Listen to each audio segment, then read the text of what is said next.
Welcome to my channel Mobile Tips and Tricks. আজিৰ ভিডিঅ'টোত মোবাইলত থকা গুৰুত্বপূৰ্ণ এটা সেটিংছৰ বিষয়ে আমি শিকিম। ধৰিলক আপোনাৰ মোবাইলৰ লকটো পাহৰি গৈছে, তেতিয়াহ'লে নিশ্চয় আপোনাৰ মোবাইলটো ৰিসেট কৰিব লাগিব। ৰিসেট কৰিলে আপোনাৰ মোবাইলত যিমান ভিডিঅ' আছে বা ফটো আছে সব ডিলিট হৈ যাব। নহলে ধৰিলক আপোনাৰ মোবাইলটো চুৰি হৈ গ'ল বা হেৰাই গ'ল, তেতিয়াহ'লে সেম কন্ডিশন আপোনাৰ মোবাইলত যিমান ফটো আছে ভিডিঅ' আছে সব নাইকিয়া হৈ যাব, ঘূৰাই নাপায়।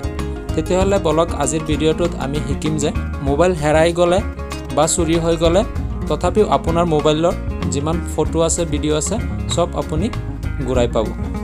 বলক ভিডিঅ'টো আৰম্ভ কৰোঁ।